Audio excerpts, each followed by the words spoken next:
Hello दोस्तों, welcome back to my channel fine enhancement. तो कैसे हैं? मस्त एकदम। और कैसी चल रही इन्वेस्टमेंट जर्नी? कमेंट सेक्शन में ज़रूर बताएं।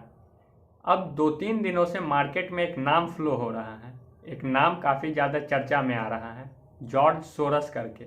और जिसके बारे में मुझे मेरे एक इन्वेस्टर दोस्त ने बताया, जिनके बारे में मुझसे पूछा कि अभी मार्केट में इनका नाम इतना ज़्यादा क्यों आ रहा है और क्या वजह है कि मार्केट में अभी इनका नाम इतना ज़्यादा चल रहा है।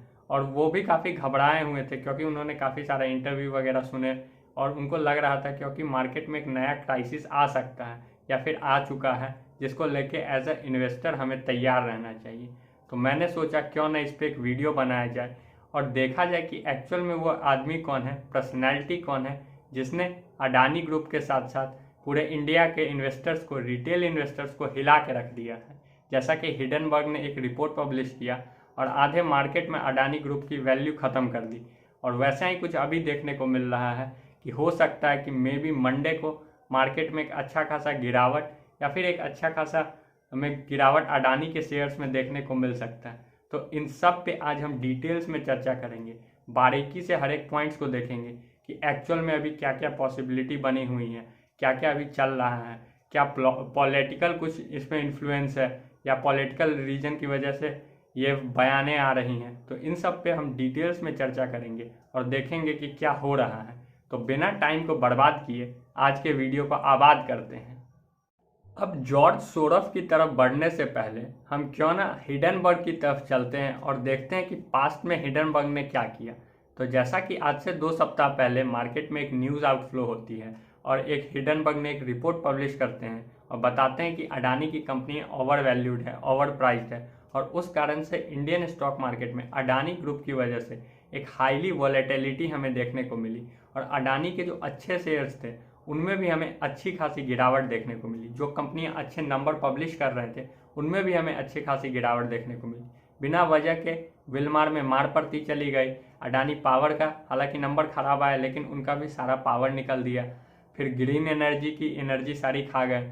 तो इन सब की वजह से हमें देखने को मिला कि हिडनबर्ग का एक रिपोर्ट कितना असर डाल सकता है। और यहाँ पे जो रिपोर्ट आया है वो कहीं ना कहीं हिडनबर्ग से भी ज़्यादा बड़ा है। तो इसलिए हम उसको रिपोर्ट को भी काफ़ी डिटेल्स में देखेंगे और फिर बात करेंगे कि क्या आगे हो सकता है।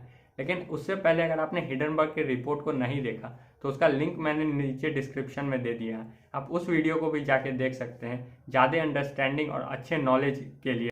अब मैं जब ये वीडियो बना रहा हूँ उससे 14 घंटे पहले एक रिपोर्ट पब्लिश होता है कि जॉर्ज सोरस जी, जिसमें बाकायदा कुछ लिखा हुआ पढ़ रहे थे, जिसमें वो बता रहे थे कि अभी अडानी ग्रुप की कोई वैल्यूएशन नहीं है, कोई उनका आगे पीछे नहीं है। उनको जो भी सपोर्ट मिल रहा है वो इंडियन गवर्नमेंट से मिल रहा है। इंडियन गवर्नमेंट की वजह से अडानी ग्रुप अभी सर्वाइव कर रहा है, अदरवाइज अडानी ग्रुप की अभी कोई वैल्यू नहीं है। तो उस सब से बढ़ने से पहले, उस सब पे चलने से पहले हम जॉर्ज सोरस जी के बारे में जानते हैं कि एक्चुअल में वो है कौन। तो जॉर्ज सोरस जी एक बहुत अच्छे फेमस हेज फंड मैनेजर हैं और उसके अलावा अगर बात करें तो ये भी हिडनबर्ग की तरह ही शॉर्ट सेलिंग करना जानते हैं। शॉर्ट सेलिंग से ये पैसा कमाते हैं और इनका बहुत ही फेमस शॉर्ट सेलिंग जो हुआ था वो बैंक ऑफ इंग्लैंड में हुआ था, जो कि 1992 में तकरीबन इन्होंने $1 बिलियन कमाए थे, जो कि एक काफ़ी बड़ा अमाउंट होता है। और उसमें इन्होंने ऐसे ही कोई बयान देके कुछ शॉर्ट सेलिंग करके अपने प्रॉफिट्स कमाए थे। और इनका अगर हम बात करते हैं जानने का पास्ट रिसेंट में, तो ये जापान, फिर रसिया, इन सब कंट्री के ऊपर भी काफ़ी सारा रिसर्च कर चुके हैं, उन सब के भी मार्केट में शॉर्ट सेलिंग वगैरह कर चुके हैं। तो मेनली हिडनबर्ग की तरह ये भी एक शॉर्ट सेलर है और ये भी चाह रहे हैं कि जैसे हिडनबर्ग ने प्रॉफिट कमाया शायद उसी तरीके से प्रॉफिट कमाया जाए। लेकिन दूसरा नैरेटिव भी है, पॉलिटिकल नैरेटिव, उस पर हम लोग थोड़ा आगे बाद में चर्चा करेंगे। लेकिन उससे पहले अगर इनका हम प्रॉपर्टी या फिर कहें कि इन्वेस्टमेंट रिलेटिव बात करें तो वही है कि शॉर्ट सेलिंग। ये भी सोच रहे हैं क्यों ना बहती गंगा में हाथ धो ले, क्योंकि जैसा कि आप देख रहे होंगे कि पिछले कुछ दिनों से अडानी इंटरप्राइजेस के शेयर में नीचे से तकरीबन 100% की रिकवरी दिखाई दी, जैसा कि देखने को मिल रहा था। तो ये 100% कौन किया? कोई रिटेल इन्वेस्टर नहीं किए होंगे, ऐसे ही फंड मैनेजर होंगे, हेज फंड मैनेजर होंगे, जो कि नीचे पे बाइंग इनिशिएट करके वापस से उसको 100 के लेवल 100% प्रॉफिट पे ले गए हैं। और उसके बाद फिर वहाँ से फिर अब चाह रहे हैं कि ऐसे ही शॉर्ट सेलिंग करके नीचे गिराया जाए और फिर प्रॉफिट कमाया जाए। तो इन सब को देखते हुए भी ये भी उस भी बहती गंगा में हाथ धोना चाह रहे हैं, जो मुझे लग रहा है as a point of time. अब अगर हम लोग इसके दूसरे पार्ट पे बात करें जिसके कारण रिटेल इन्वेस्टर्स या फिर इन जनरल नॉर्मल जो भी आदमी है वो इसमें इंटरेस्ट ले रहा है, उसके पीछे कारण है पॉलिटिकल रीजन। क्योंकि पॉलिटिकल रीजन में जॉर्ज सोरोस के जो एड हैं उनको भारत जोड़ो यात्रा में देखा गया था कांग्रेस पार्टी के साथ, जब कर्नाटका से शुरू हुई थी शुरुआती फेजों में ही। तो क्योंकि लोगों को लग रहा है कि क्यों ऐसा भी हो सकता है कि जैसे वो स्पीच पढ़ रहे थे वो बाकायदा किसी के स्क्रिप्टेड स्पीच थी जो वो पढ़ रहे थे, जिसके बारे में वो कह रहे थे।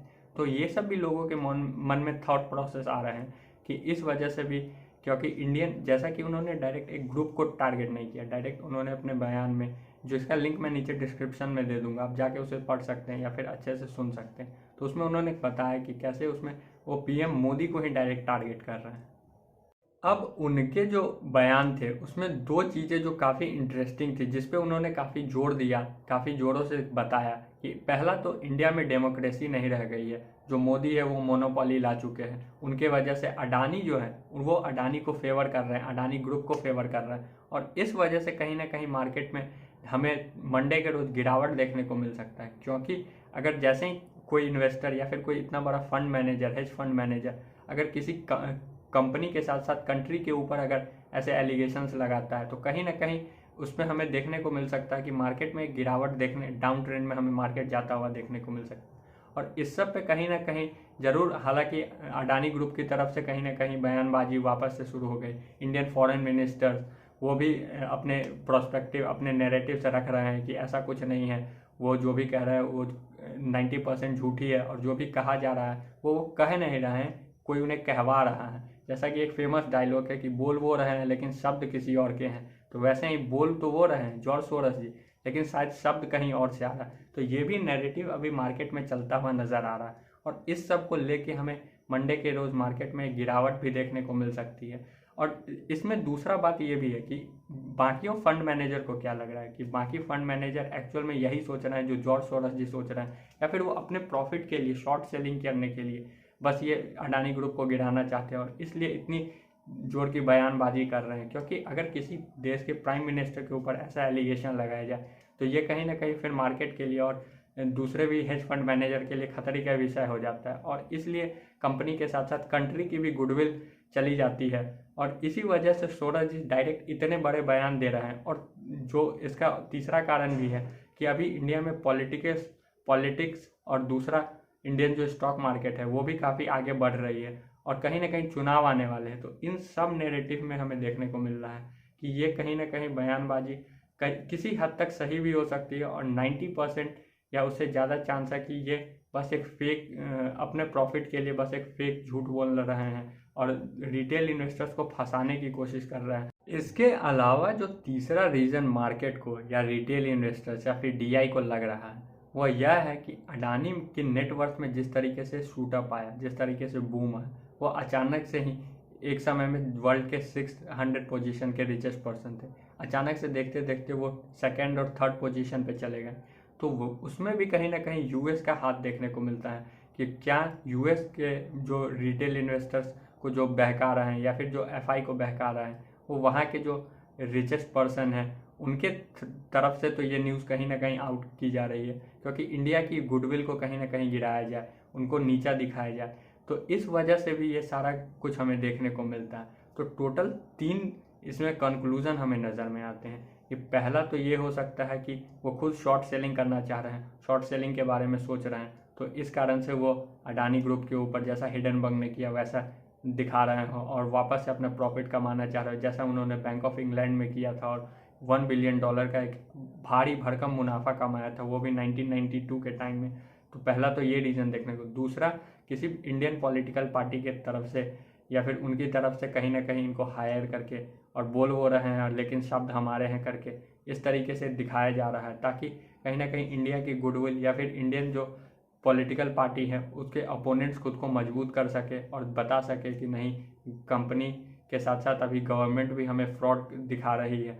तो ये एक दूसरा हो सकता है। और तीसरा नैरेटिव जो है वो कहीं ना कहीं यूएस के जो इन्वेस्टर्स है, जो बड़े इन्वेस्टर्स है, जो वर्ल्ड के रिचेस्ट पर्सन है, उनकी तरफ से भी ये देखा जा सकता है, क्योंकि मार्केट में कहीं ना कहीं लोग इस पर भी बात कर रहे हैं कि जिस तरीके से अडानी के नेटवर्क में शूटअप आया, उससे कहीं ना कहीं कितने लोगों को अपनी पोजीशन गंवाने की दिक्कत देखने को मिली और इस वजह से उन्होंने इस तरीके के रिपोर्ट पब्लिश करवा दिए।